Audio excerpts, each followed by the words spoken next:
makna kumpulan yang pertama itu lebih besar mudarat ataupun manfaat. Contoh dia, sama baru basar. Pasal apa? Pasal nikmat mendengar lebih besar daripada nikmat melihat.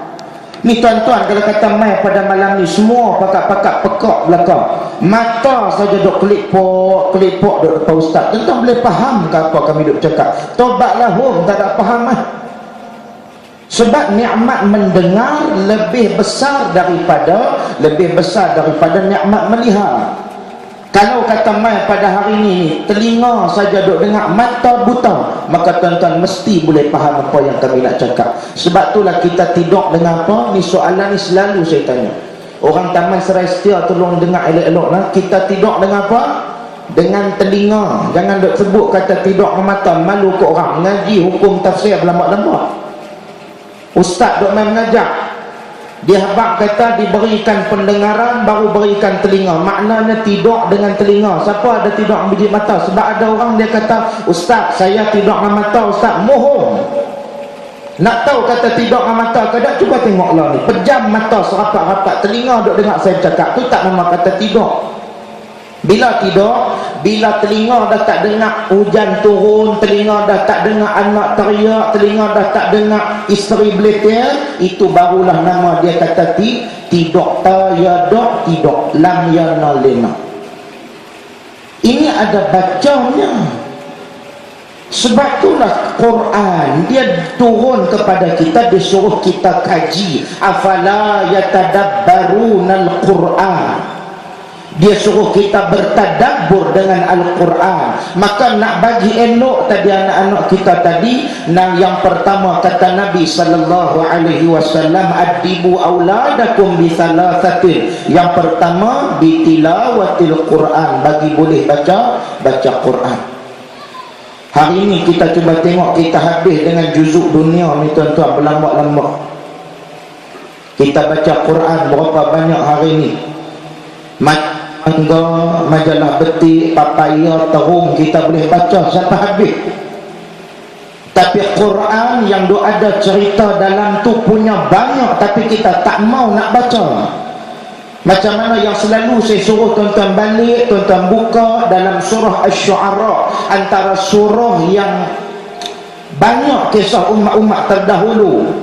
Dia mai kisah Nabi Allah Musa, kisah Nabi Allah Nuh, lepas daripada tu umat Nabi Allah Hud alaihi salam, lepas daripada Nabi Allah Hud dia turun Nabi Allah Saleh, lepas daripada Nabi Allah Saleh dia mai Nabi Allah Lut, dan akhir jalan cerita itu dengan Nabi Allah Syuaib alaihi salam. Datang dalam bentuk ringkasan. Allah Ta'ala cerita azab apa mereka kena, apa benda yang Nabi mereka bangkit cakapkan kepada mereka dengar ke tak lagu tu. Tuan-tuan balik buka dalam surah Asy-Syu'ara, surah yang agak mudah, juzuk 19. Asy-Syu'ara juzuk 25. Sebab tu kalau kata kita tengok pada hari ni tuan-tuan balik kita kaji daripada Quran. Kita dok pergi mengaji di masjid, mengaji di surau kita ni, dalam ilmu tafsir dia kena pegang satu kaedah. Apa dia? Al-ibrah bi'umumil lafzi la bikhususis sabab. Tu kaedah dalam mengaji ilmu tafsir. Makna dia apa dia?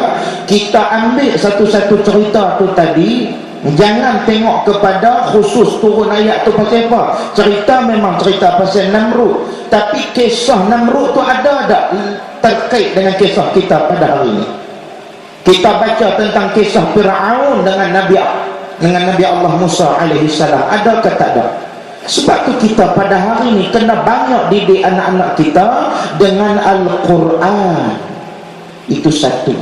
Yang kedua kata Nabi sallallahu alaihi wasallam, bihubbi nabiyyikum, bagi kenal anak-anak kamu dengan apa? Dengan para nabi, terutamanya dengan Nabi Muhammad sallallahu alaihi wasallam. Macam mana hari ini kalau kata kita tengok anak-anak kita bagus hari ini, semua boleh katakan duk pupuk rasa cinta kepada Nabi sallallahu alaihi wasallam. Tu pun dalam pada orang duk suka kepada qasidah apa semua. Qasidah ni pun dia satu fenomena lah. Baru-baru ni lah duk naik qasidah ni, ikut dia qasidah ni lama dah, tapi baru ni dihitkan qasidah tadi tu. Baguslah daripada satu sudut masyarakat kita terus tidak berada dalam keadaan lalai, dalam keadaan merepek. Bila mana-mana ada program pun depa puji Nabi sallallahu alaihi wasallam, ya hanana ya hanana ya hanana ya hanana. Tu dia dengar tu pun Allahu akbar. Dia kata beruntungnya kita ni ada Nabi sallallahu alaihi wasallam. Ada orang kata yang tu bukan dia selawat, yang tu benda tu tak dapat pahala pun. Kita puji Nabi sallallahu alaihi wasallam. Ada yang kita sebut ya sayyidi ya rasulullah ya man lahu jahu indallah. Semua benda-benda baik kita sebut. Ada yang kita sebut ya imam ar-rusli ya sanadi ya rasulullah mu'tamadi. Kita sebut semua benda baik-baik. Daripada dopi merepek, putih-putih melati, merah-merah delima. Siapa yang baik hati pasti ku terima. Anak nyanyi pok terus sambung ho ho, bengong satu kereta tu.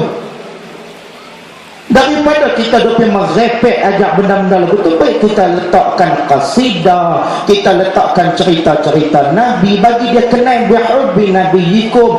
Ni kadang-kadang lagu entah apa-apa duk lah kereta, tiada gunung yang terlalu tinggi, tiada laut yang terlalu luas untuk mereka. Sambung sendirilah tuan-tuan, mampu dah seorang tak ada. Esok ada boleh subuh lagi. Sebab tu kita pada hari ini bagi anak-anak bihubbi nabiyikum, kenal Nabi.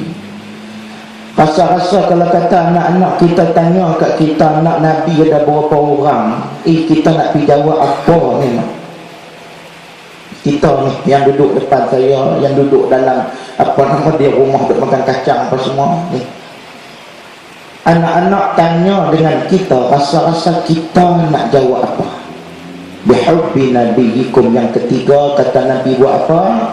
Bima'rifatil halali wal haram. Bagi kenal benda yang haram, bagi kenal benda yang halal, itu tuntutan daripada Nabi sallallahu alaihi wasallam. Maka tolong bagi kenal tanggungjawab mak ayah ni. Sebab itulah nak lahirkan anak-anak bukan sekadar dengan duk baca doa. Doa ni pun bagus. Saya macam mana hari ni kalau kata kita tengok baca doa yang maksur daripada Nabi. Antaranya Nabi ni dia baca doa kepada Abdullah bin Abbas. Apa dia kata? Allahumma faqihhu fid din wa 'allimhu ta'wil.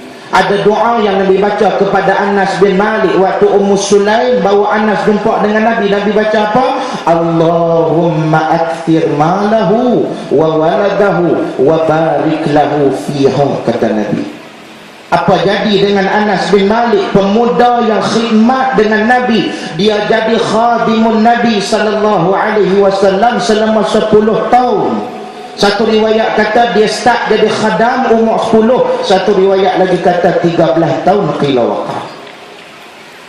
Duk bincang tentang ni yang kata hidup anak-anak ni kena bentuk daripada awal. Sebab tu kena baca doa, bentuk melalui doa. Ya Allah, jadikan anakku ni anak yang saleh ya Allah. Tak semesti doa bahasa Arab ni pun saya malas juga ni nak kena tegur juga. Sebab ada orang dia kata doa mesti bahasa Arab. Nah, doa mesti bahasa Arab dah. Doa bahasa Melayu pun tak apa. Sabit tu di surau ni yang tak mau jadi imam tu ramai macam Fadil Ustaz Abizal kata sampai tak ada tu imam tak sembahyang terus. Pasal apa? Pasal duk takut nak jadi imam tu, bukan dia payah. Sebab tu tuan-tuan yang duduk depan saya ni balik sekali lagi pihak baik inna a'tayna perlu Allah bekal dalam diri kita. Kok terkejut tergempak orang tolak kemahlah juga pasal dia ada janggut. Tok Bilal dia kali dia tengok siapa yang ada janggut sejemput dia tak mau dah. Kawan dah bang macam nak telucut speaker-speaker hak dok mai pun yang tu lah.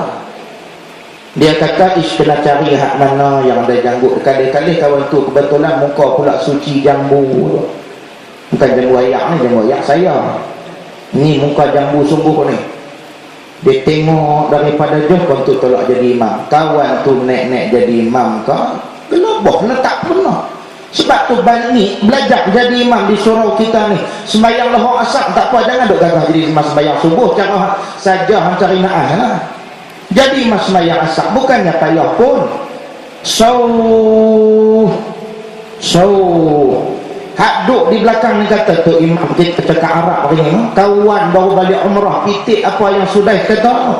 Dia bukan duk ada di kapal. Dia istawu, tidak pun sawu, suku pakum boleh gagah lah. Istaqimu. Ni dah asal kata cakap Melayu dia jadi macam mana luk lah. Cakaplah Melayu, rapatkan saf. Allahu Akbar. Diam terus sebab sembahyang lohor bukan nak bunyi apa dah. Tapi saya yang tu boleh gagah. Saya tang doa tu, masalah tu Ustaz. Doa apa-apa ya. Habis jadi imam, istighfar pasti jolok bagi mikrofon tu kat Tok Bilal Hadi, sila. Tok Bilal pula kata, sila. Kita model batuk yang orang tak nak pakai lah. Dia boleh buat model batuk yang tadi hang duk gelak daripada jebol. Lah ni hang boleh duk pi buat lagu tu pula. Sebab doa orang duk baca bahasa Arab, baca bahasa Melayu tak sah ke? Ni kadang-kadang baca doa bahasa Arab sampai tak tahu kepala ekor. Auzubillahi minasyaitanir bismillahirrahmanirrahim. Tani mengai bunyi oi amin. Apa dia itik baca doa ke? Bunyi semua hujung, tak ada hak bunyi yang jelas-jelas. Doa ni satu dia kena baca pelan-pelan. Dan jangan panjang sangat doa tolong, jangan panjang. Makmum ni daripada tadah tangan betul sama parah dengan dada. Lepas tu duk tunggu tu imam baca doa panjang, ringkat di sebelah atas paha lagu tu.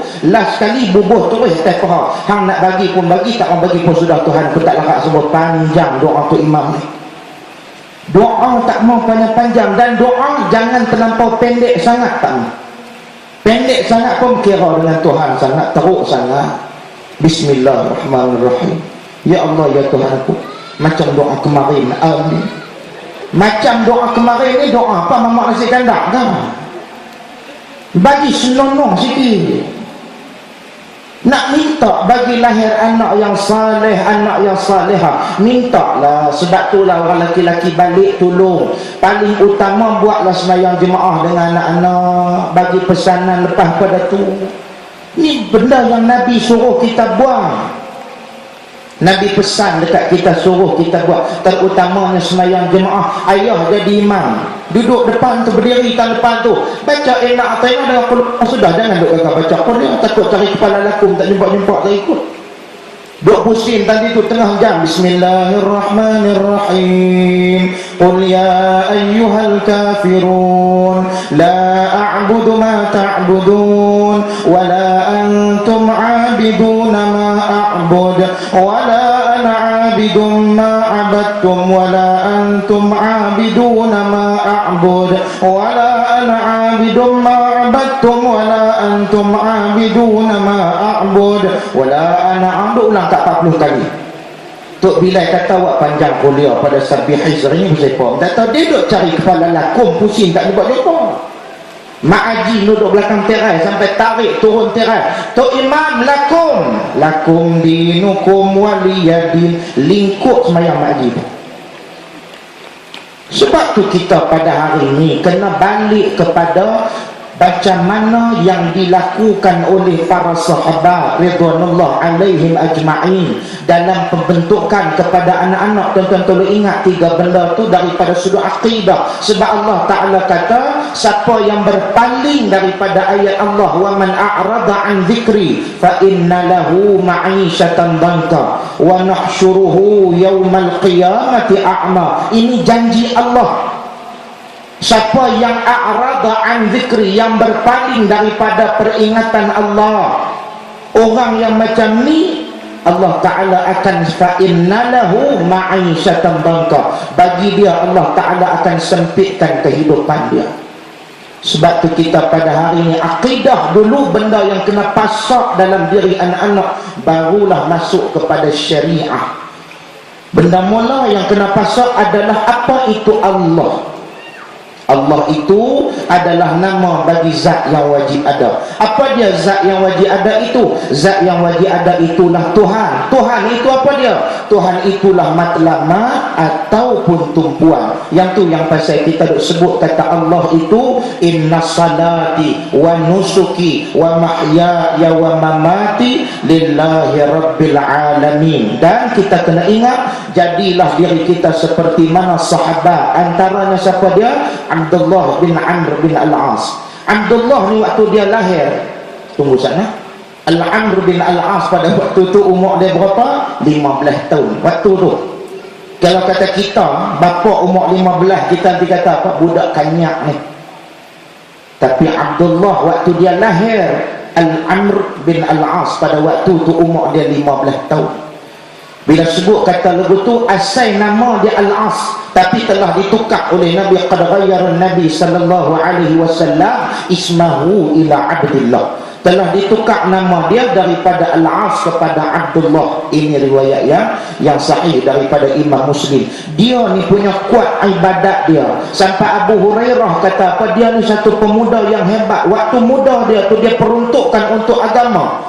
Kata Abu Hurairah radhiyallahu taala anhu, laisa ahadun min ashabi Rasulillah sallallahu alaihi wasallam aktsar haditsan minni, kata dia. Tak ada siapa yang lebih hebat daripada sudut hafalannya, daripada sudut ingatan hadis Nabi sallallahu alaihi wasallam illa Abdullah, melainkan Abdullah yang disebutkan sebagai Abdullah bin Amr bin Al-As. Dia ni tadi dia catat hadis Nabi sallallahu alaihi wasallam. Abu Hurairah dia lebih pada hafal. Tapi nak habaq kata apa? Hidup dia tadi sampai pok dia terpaksa jumpa dengan Nabi sallallahu alaihi wasallam, ya Rasulullah, budak ni dia punya kuat ibadat sampai tak dok langsung waktu rehat. Dia kira semayang sampai tak mau berhenti, puasa sampai tak mau buka kalau kata boleh. Nabi panggil dia. Nabi kata dekat dia, hang kena ubah cara hang. Dan dia pun kata, da'ni astamti' ya Rasulullah, biarlah dekat aku nak buat amal yang salih, aku nak berseronok suka dengan ibadat aku. Nabi kata boleh, tapi hang kalau kata nak bangun semayang malam, hang kena tidur dulu. Kalau kata nak puasa, cara yang paling baik 3 hari. Tapi dia kata, tolong tambah lagi ya Rasulullah, aku ni orang muda, wa ana syabab wa ana quwwah.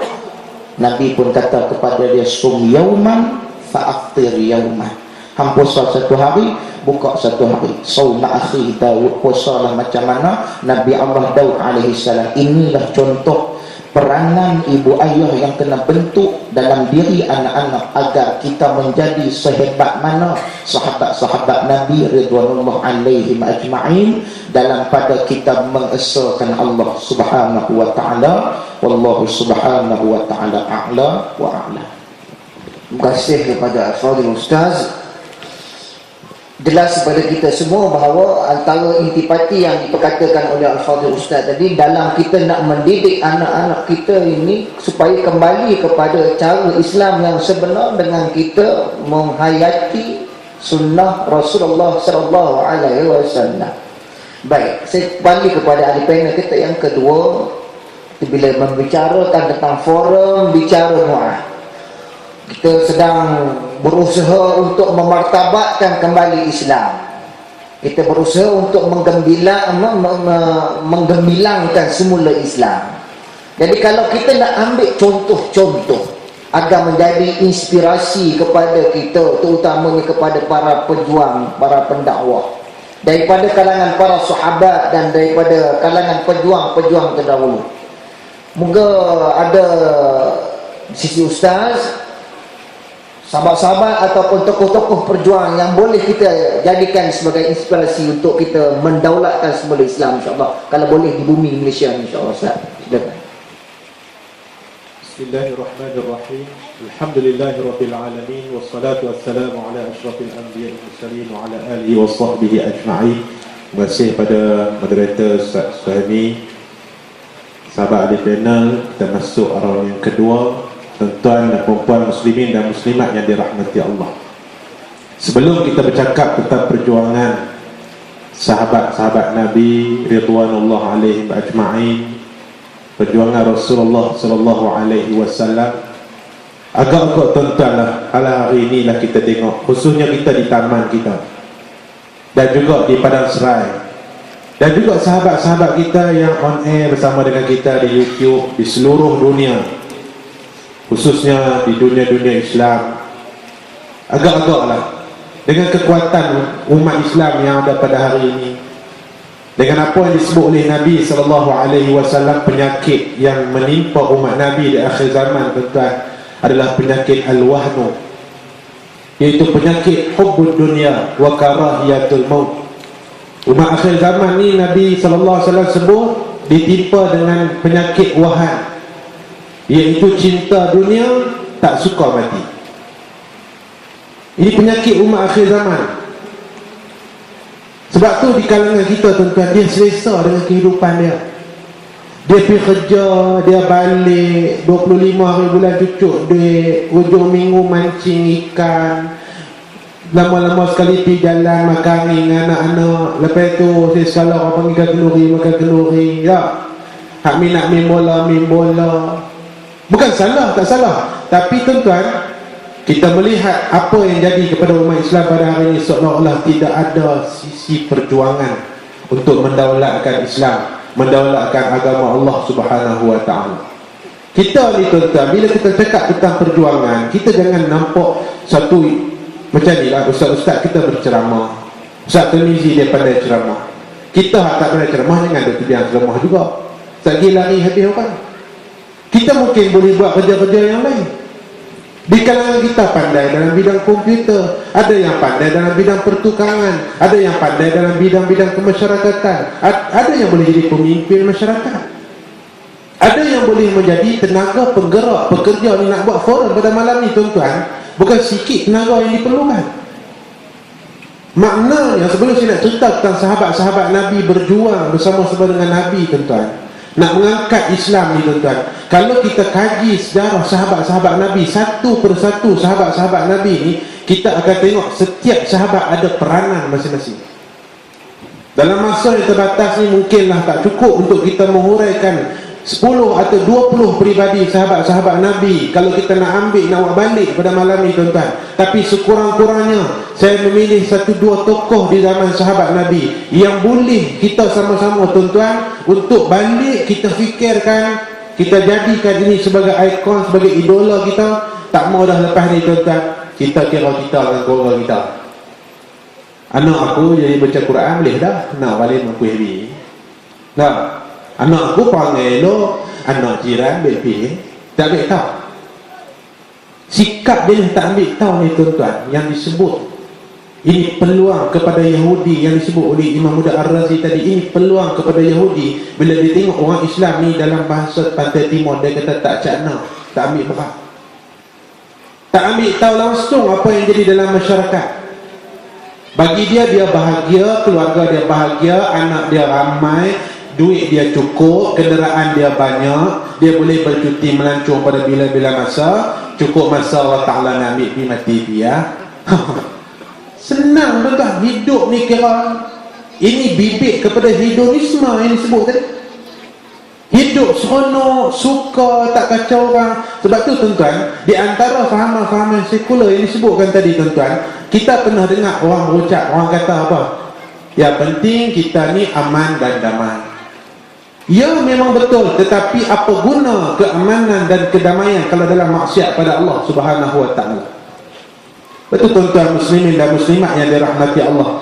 Sahabat-sahabat Nabi ni peribadi dia pun cukup besar tuan-tuan. Kalau kita nak cari ikon dalam bidang kepimpinan masyarakat, ada pada diri sahabat Nabi. Kalau nak cari contoh anak-anak muda yang hebat di zaman sahabat Nabi, di zaman Nabi sallallahu alaihi wasallam, banyak. Kalau nak cari remaja pada zaman Nabi yang hebat-hebat, yang disebut oleh Ustaz Tirmizi tadi di antara contohnya. Bahkan tuan-tuan, kalau kita nak cari anak-anak kecil yang usia 8 tahun, 10 tahun, 12 tahun, yang masih kecil, ada yang hebat di zaman Nabi sallallahu alaihi wasallam. Saya nak bawa beberapa contoh tuan-tuan. Ini ikon.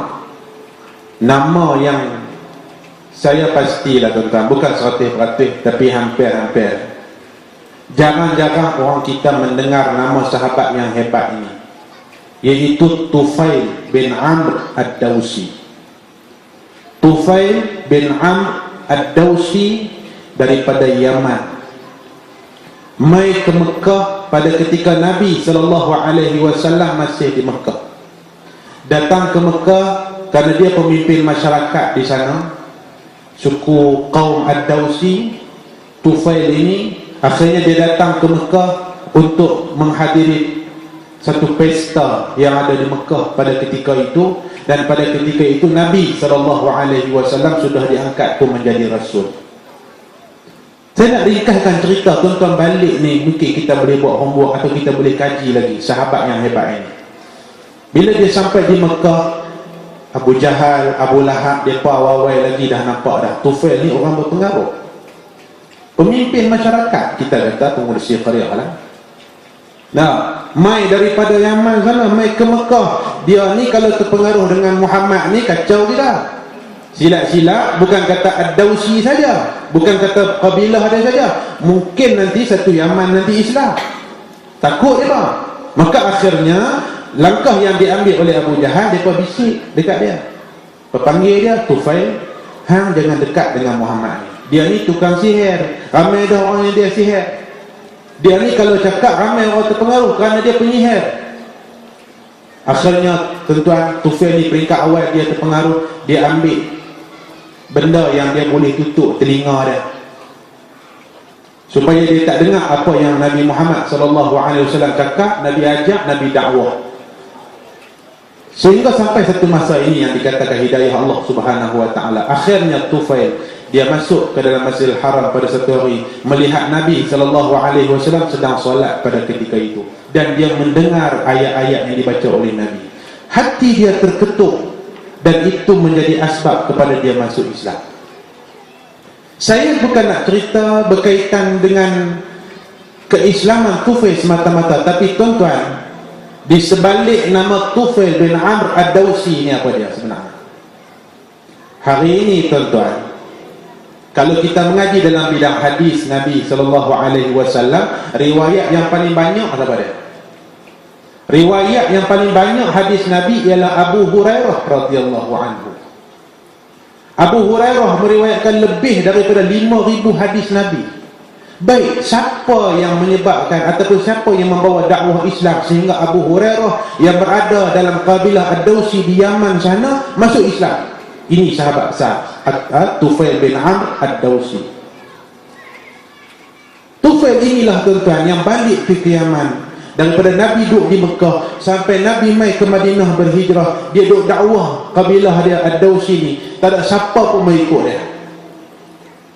Makan tahun tuan-tuan dakwah ni, tak termili ceramah apa tu, 10 tahun ada habis orang dekat-dekat. Imam Muda Ar-Razi, Ustaz Suhaimi kita, orang lama. Tapi ni yang kata jiwa kental sahabat Nabi.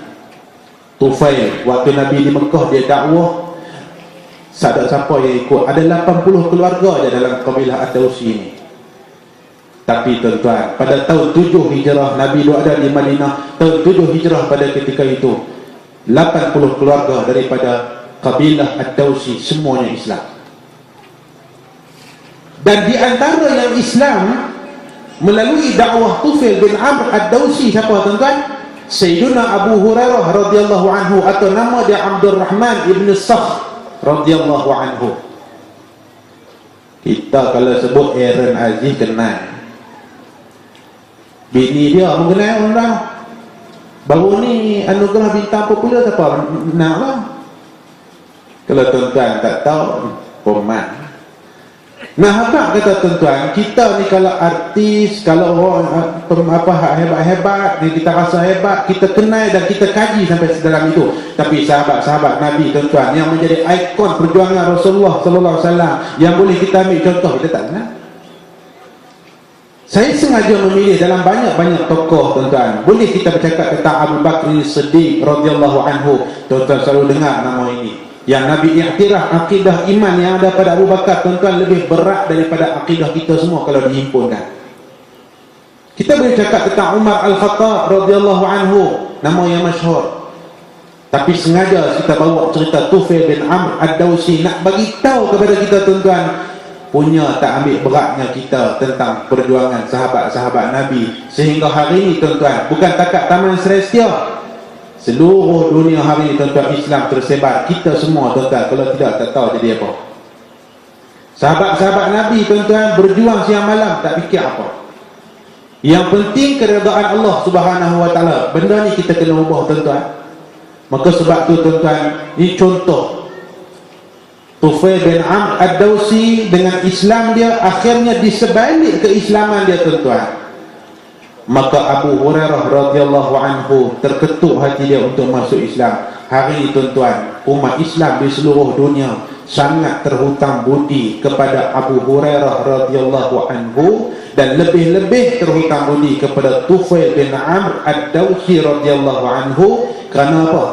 Kerana hari ini sumber hukum Islam tuan-tuan bukan sikit yang diambil daripada hadis riwayat Abu Hurairah radhiyallahu anhu. Batu tuan-tuan, itu contoh. Maka balik ni tuan-tuan, satu benda yang kita kena fikir. Tuan-tuan adalah ketua keluarga, isteri adalah kita kata timbalan kita, anak-anak kita adalah amanah Allah. Mula daripada anak-anak. Bentuk anak-anak kita menjadi anak-anak yang berakhlak, nak berhadapan dengan cabaran pada hari ini tuan-tuan, Masya Allah.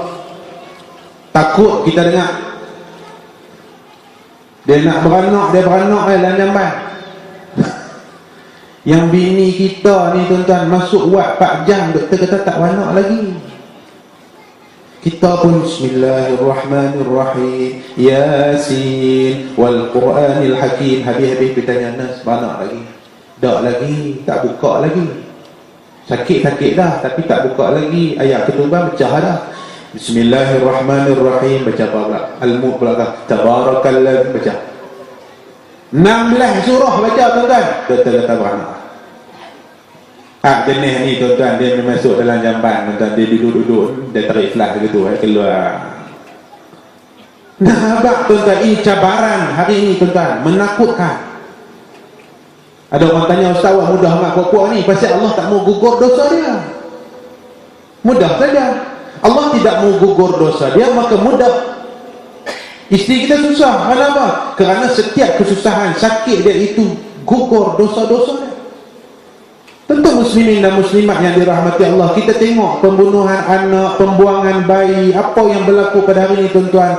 Dia menuntut kita untuk fikir apa yang kita kena perjuang hari ini. Ustaz-ustaz mungkin memperjuangkan dalam lapangan dakwah, mengajak, berceramah dan sebagainya. Tuan-tuan, kita orang awam, apa kita boleh buat? Aku ada duit, pendapatan aku 12,000 sebulan. 12,000 takkan makan seorang. 2,000 untuk agama. Tuan-tuan tak miskin, tapi tak ada siapa fikir macam tu. Ini contoh tadi sahabat Nabi yang disebut oleh Ustaz Tirmizi tadi ni, berkaitan Anas bin Malik radhiyallahu anhu, sahabat-sahabat Nabi. Abdul Rahman bin Auf ini di antara ikon orang-orang kaya yang jiwa dia besar.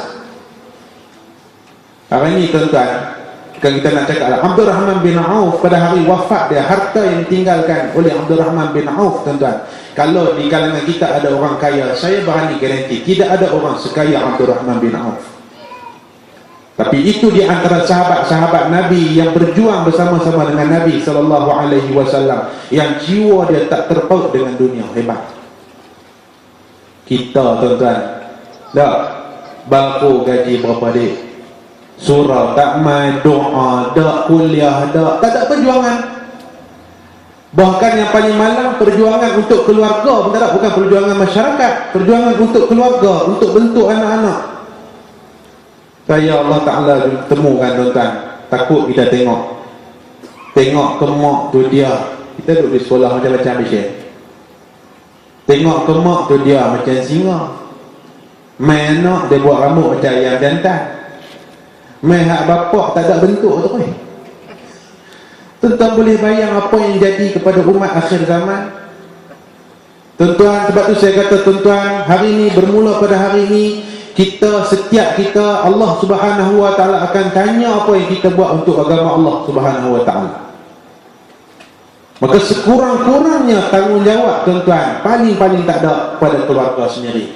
Dan lebih besar daripada itu, yang paling ditakuti oleh Yahudi Zionis tuan-tuan, apabila setiap daripada kita ni tuan-tuan buat kerja agama.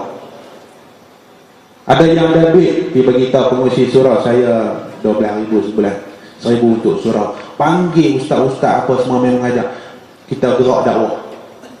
Ada kawan hak bidang ni, dia technician, dia pandai apa semua, saya boleh bahagian-bahagian ni. Kawan hak pandai macam-macam. Setiap orang kalau fikir buat kerja agama tuan-tuan, kita akan jadi hebat. Dan umat Islam akan jadi hebat sebagaimana hebatnya sahabat Nabi. Di sebalik Islamnya sahabat Nabi yang bernama Tufail radhiyallahu anhu, akan muncul Abu Hurairah radhiyallahu anhu. Abu Hurairah radhiyallahu anhu tokoh ilmuwan yang paling hebat, tokoh ulama yang hebat, hafaz hadis Nabi paling banyak, ingatan yang cukup kuat. Hari ini sumber hukum melalui riwayat-riwayat Sayyidina Abu Hurairah radhiyallahu anhu. Kita kena fikir benda ni tuan-tuan. Bila kita fikir, insya-Allah bermula dari sini kita bergerak. Tuan-tuan muslimin dan muslimat yang dirahmati Allah, mungkin ikon yang kedua untuk saya kongsi dalam masa yang ringkas ni model itu. Satu tokoh yang besar. Kalau hari ini tuan-tuan kita nak bayar perjuangan sahabat-sahabat Nabi tak terbayar tuan-tuan. Tuan-tuan pernah dengar nama bapa saudara Nabi Hamzah bin Abdul Muttalib radhiyallahu anhu. Hamzah bin Abdul Muttalib, walaupun dia adalah bapa saudara kepada baginda Nabi sallallahu alaihi wasallam, namun umurnya sebaya dengan Nabi. Pernah tak kita pergi kaji sebab apa umur Hamzah sebaya? Sebab apa umur Hamzah bin Abdul Muttalib hampir sebaya dengan Nabi, sedangkan dia pangkat Pak Nakah.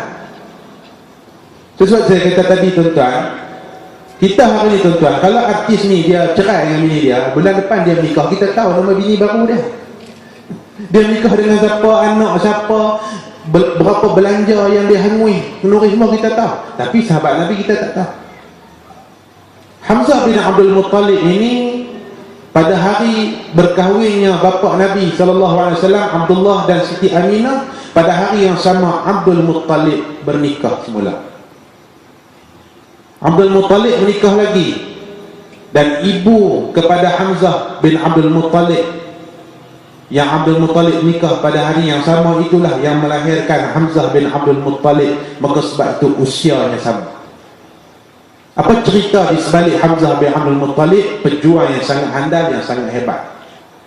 Hari Islam Hamzah bin Abdul Muttalib tuan-tuan, apa yang dia cakap? Bila Islam dia Hamzah bin Abdul Muttalib ni, Hamzah ni tuan-tuan radhiyallahu anhu wa arda, dia tak pernah merapu macam orang lain walaupun zaman jahiliah.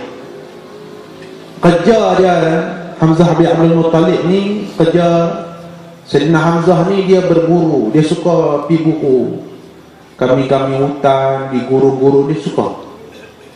Maka akhirnya Hamzah bin Abdul Muttalib ini dalam sifat dia yang bagus macam tu, mudah untuk mengetuk hati dia untuk menerima Islam. Bila dia terima Islam? Apabila ada satu hamba yang beritahu kepada dia, hamba ini kata, hang boleh duduk saja ke? Anak menakan hang Muhammad, orang duk hina Abu Jahal, Abul Hakam, Abu Jahal duk hina dia jadi marah. Dia jadi marah, dia terus pergi jumpa dengan Abu Jahal yang hina Nabi Muhammad SAW, sedangkan mereka adalah saudara. Dia pergi, sebab kita kata pistak baju, dia pergi dan dia kata, hang hina Muhammad, dan start daripada hari ini hang jangan hina Muhammad, dan aku galang ganti dia. Dia terlepas cakap, dia tak Islam lagi. Dia kata kalau lepas ni hang hina Muhammad, hang akan mati. Pergi balik, dia fikir apa yang aku cakap ni, duk tak duk aku duk bela Muhammad ni. Dia pergi jumpa Nabi Muhammad SAW, Hamzah bin Abdul Muttalib. Dia kata, wahai anak menakan aku yang baik, wahai Muhammad, aku macam ni, aku telajak cakap ni apa ni sebenarnya, boleh tak hang tenangkan hati aku? Aku tak tahu pasal apa aku pergi telajak cakap dekat Abu Jahal macam tu. Aku jadi marah bila orang cerita hang dia hina. Akhirnya Nabi SAW dengan pendekatan dakwah hikmah baginda mengetuk hati Hamzah bin Abdul Muttalib. Akhirnya ringkas cerita Islam dia. Hari Islam Hamzah bin Abdul Muttalib gempak satu Mekah. Singa Allah. Hamzah bin Abdul Muttalib ni singa Allah.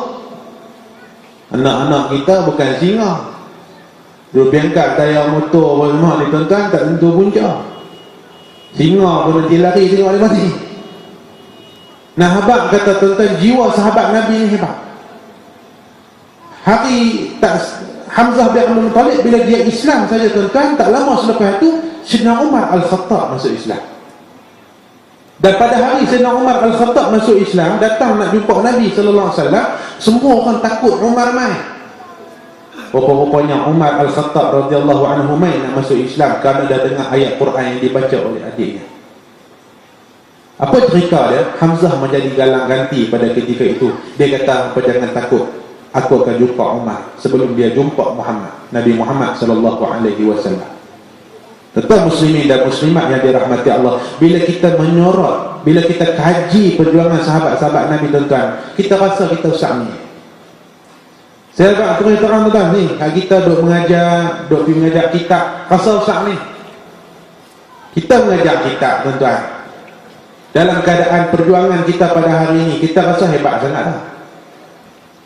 Tapi dok, kalau kita kaji cerita sahabat-sahabat Nabi, kerdil yang kata kita ni, perjuangan kita untuk Islam ni sangat sikit.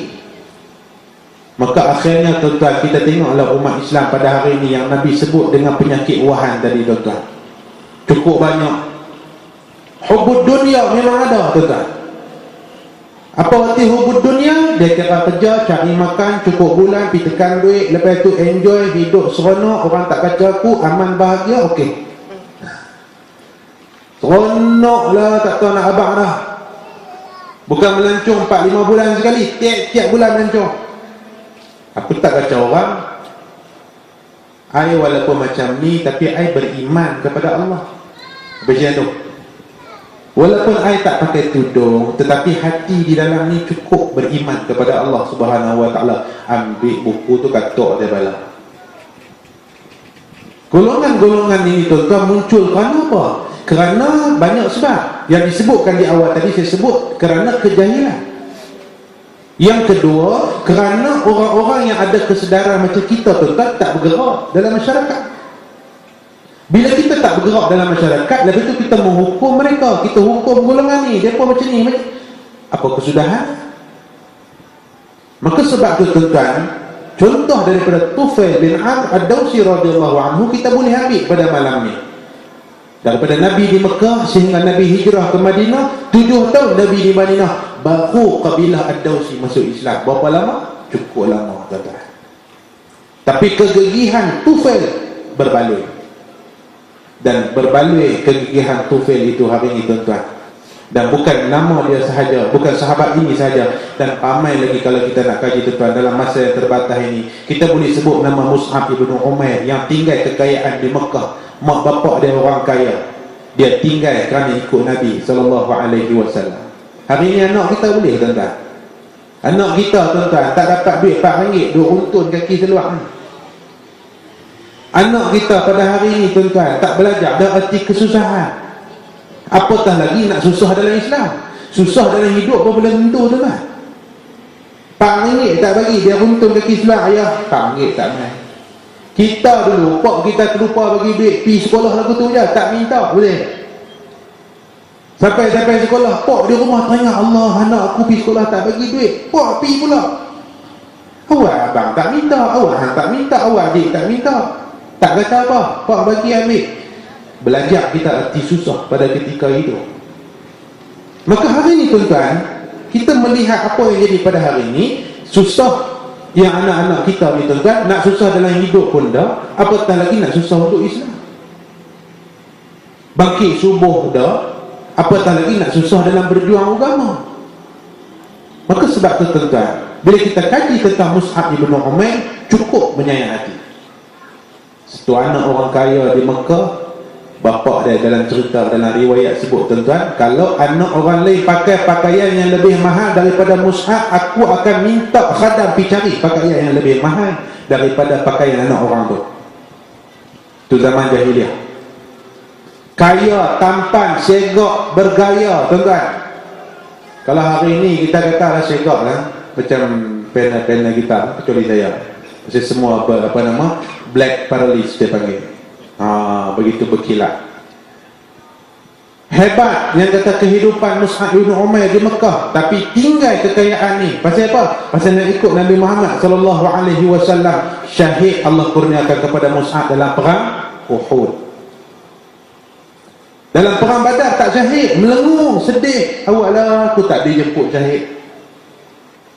Ini tuan-tuan, beza yang kata sahabat-sahabat Nabi dengan generasi yang ada pada hari ini, yang cukup membimbangkan kita. Yang lebih bimbang tuan-tuan, apa yang ada pada hari ini, orang Islam pada hari ini, majoritinya bukan setakat tak berjuang untuk Islam, bahkan tak mempedulikan apa yang jadi di kalangan umat Islam. Saya kira cukup sekadar itu untuk kita renung bersama berkaitan dengan perjuangan sahabat-sahabat Nabi ridwanullah alaihim ajma'in, wallahu a'lam. Terima kasih kepada Al Ustaz. Malam telah berlarut. Kita pergi kepada soalan yang terakhir. Tabung.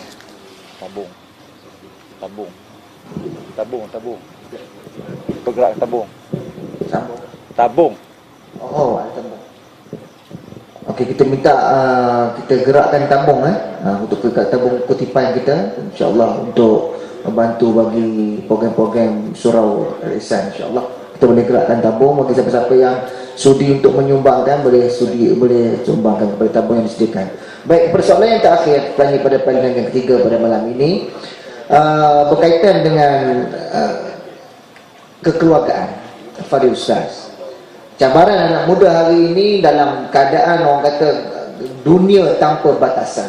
Hari ini kita anak-anak kita mahir dengan gadget-gadget, mahir dengan komputer, mahir dengan internet. Jadi anak-anak kita hari ini cabaran cukup hebat.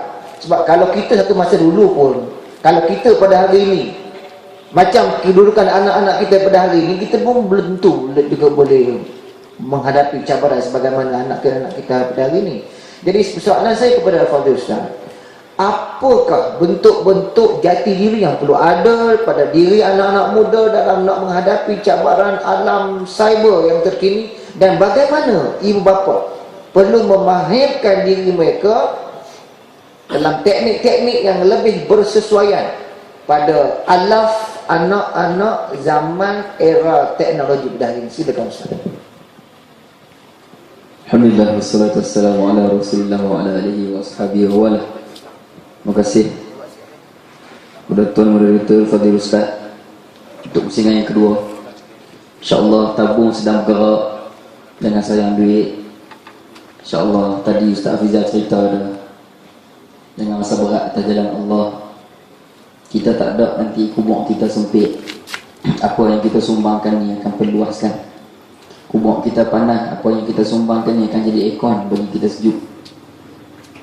Allah dah kata dalam sebuah hadis kursi, unfiq alaik, infakkanlah harta pada jalan Allah, aku akan ganti balik. Allah kata dalam hadis kursi, Allah kata, infakkan harta kamu, buat keluar duit untuk jalan aku akan ganti balik. Allah janji, Allah jamin. Apa yang ada dalam poket kita sekarang bukan milik kita.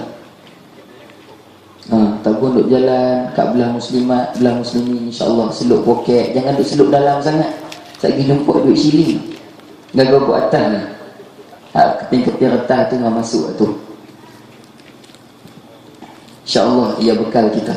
Apa yang ada bukan milik kita, yang dah jadi milik kita tu yang duk ada dalam kantung beg tu yang kita bubuh dah tu. Kereta kita, duit dalam bank kita, semua tu bukan milik kita. Dia hanya akan jadi milik kita bila kita dah sumbang pada jalan Allah. Itu yang akan berbicara di hari akhirat nanti untuk backup kita di depan mahkamah Allah. Baik, kembali kepada soalan yang ditanyakan kepada saya. Cabaran anak muda di akhir zaman berdepan dengan alam IT, alam cyber, Twitternya, Facebooknya, MySpace, apa sajalah hak dalam internet ni. Nak kait dalam kekeluargaan, peranan mak ayah macam mana, selok belok, orang kata strategi. Benda ni tak dapat lari dah. Siapa dalang di sebalik IT ini? Siapa yang cipta benda-benda canggih-canggih ni? Saya tetap bagi jawapan yang sama macam saya kata tadi, Yahudi. Kita tengok Facebook, InsyaAllah depan-depan saya, ibu-ibu, ayah-ayah, abang-abang, adik-adik, sahabat-sahabat, kita dah tahu Yahudi yang mencipta Facebook. Saya nak cerita, nak bagi maklumat tentang Facebook. Mungkin ada di antara kita yang tahu, ada yang dah tahu, ada yang belum tahu. Cuba kita tengok warna Facebook. Warna Facebook dia warna biru. Biru muda sangat pun tak, tua sangat pun tak. Biru langit ke, biru laut ke, tak tahu. Warna Facebook warna biru tu, kalau perhati, sama dengan warna bendera Israel. Kan bendera Israel gambar bintang tu kan, warna biru, sama warna. Yang tu satu. Lagi apa?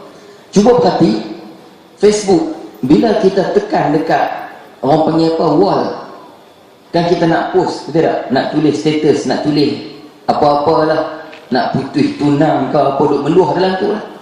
Dia kata kat situ apa dia? Wall dekat Facebook. Kenapa mesti nama wall? Wall bahasa orang putih, bahasa kita dinding. Bila cek balik apa dia, cara bentuk penyembahan, cara beribadah orang Yahudi di sana, di Israel tu, mereka ada satu tembok ratapan, nama dia Wailing Wall. Orang-orang Yahudi di Israel, kalau mereka buat dosa, mereka buat benda yang mereka tahu agama mereka salah, Tuhan mereka tak bagi, mereka akan buat lagu mana? Mereka akan pergi kat dinding tu, tembok yang tinggi tu dekat Israel tu, mereka akan pergi situ, mereka berdiri, mereka hentuk kepala.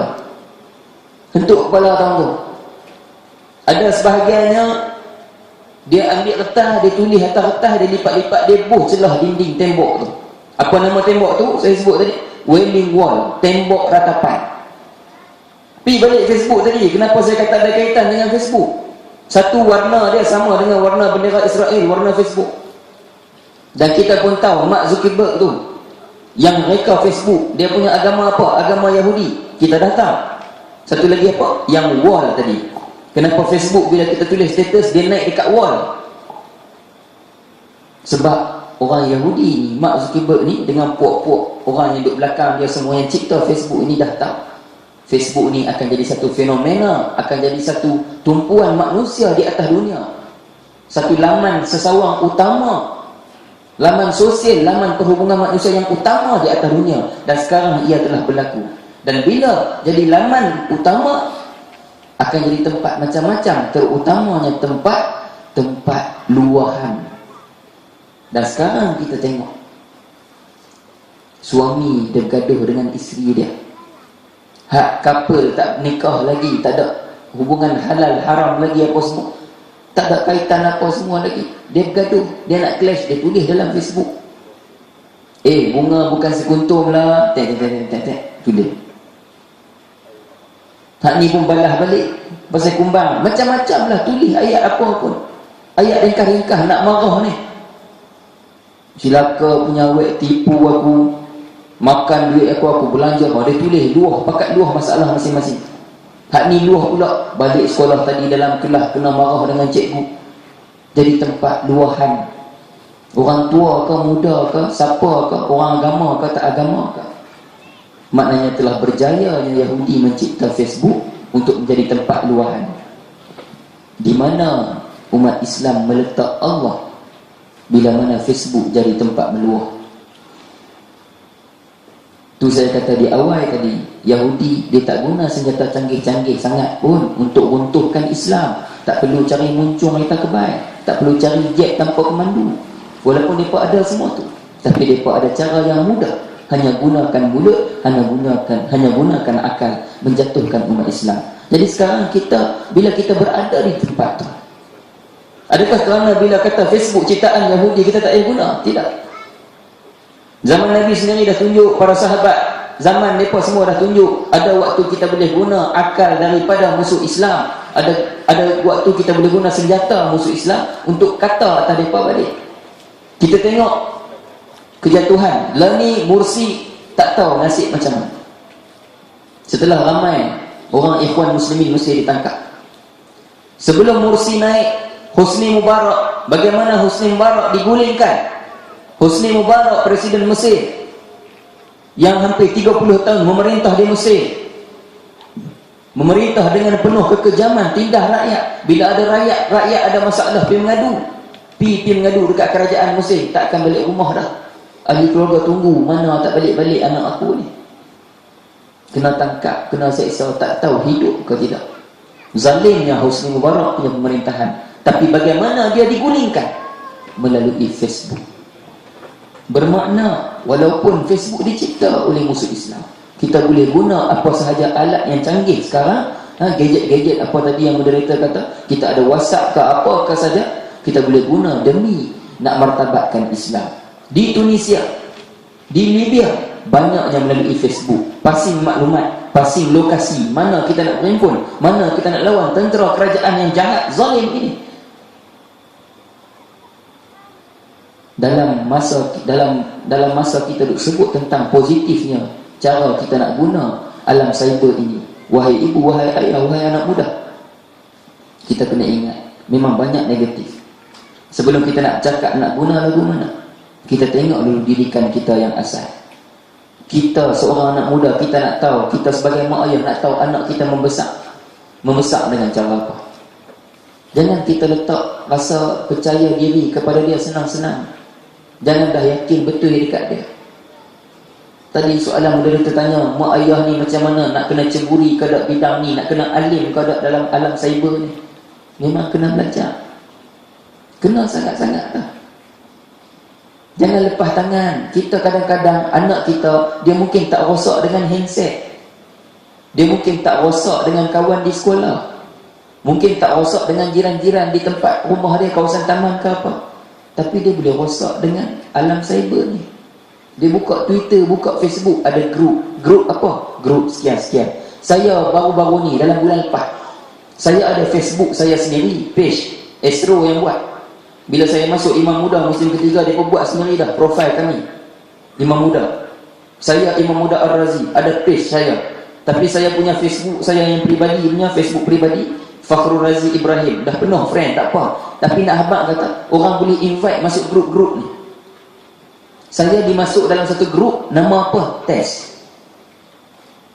Kalau hadirin ada Facebook, buka, tengok satu grup dengan page tak sama. Page ada satu tuan, orang lain main komen lah apa semua. Grup ni semua boleh kongsi menyembang. Grup ni beratus ribu dah ahli dalam grup tu. Hari ni ada orang buat gambar, seorang perempuan tangkap gambar, dia duduk makan di kedai, tak pakai tudung ke apa, tak apa. Lama kelamaan makin melarang. Saya bila duduk dalam grup tu, automatik bila saya buka Facebook nak tengok maklumat apa-apa, akan bila klik dekat home, dia akan main semua benda.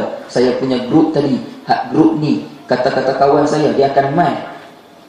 Jadi saya tengok dalam grup ini, makin hari makin teruk. Hak ni post duk baring atas katil. Hak ni post, dia tulis gambar dia tangkap muka saja. Tak tahu dia pakai baju ke tidak. Seorang perempuan ni, dia kata, baru keluar bilik air, sejuknya pagi ni nak mandi. Apa segala benda nak cerita ke orang. Nak makan burger, dia kata, ish, daging ni tak gini. Dia tangkap gambar burger, dia post dalam Instagram, dia post dalam Twitter, dia post dalam Facebook dia. Ini tujuan utama ciptaan alam cyber ini. Facebook, Twitter semua ni, Yahudi cipta, ini tujuan dia, nak rosak kita. Jadi, bila kita dah memang tak dapat lari daripada keadaan ni, kita kena atur strategi kita guna benda ni, seperti mana telah digunakan oleh pemuda-pemuda Islam yang berjaya menggulingkan kerajaan-kerajaan zalim yang dikatakan Arab Spring. Kita boleh gunakan senjata musuh Islam sebagai kita. Anggap senjata itu makan tuan. Mereka guna senjata tu nak berjatuh kita, kita guna balik senjata tu berjatuh mereka. Padahal senjata tu mereka yang cipta. Kita kena alim. Mak ayah, anak-anak, siapa saja kita kena alim segala benda.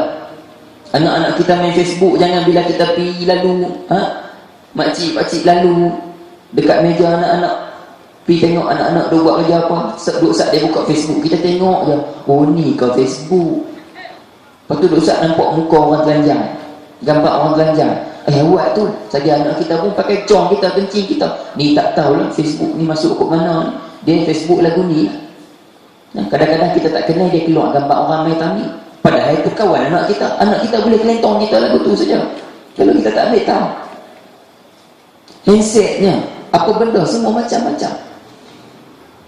Sekarang WhatsApp kita tengok, banyak dah, alhamdulillah. WhatsApp ni dah pakat boleh pasti. Duduk dalam grup ni, dia tak berkawan dengan grup. Contoh, saya ada satu grup bersama dengan kawan-kawan lain. Lepas tu saya ada grup dengan Ustaz Hafizah. Ustaz Hafizah ada grup dengan Ustaz Tarmizi.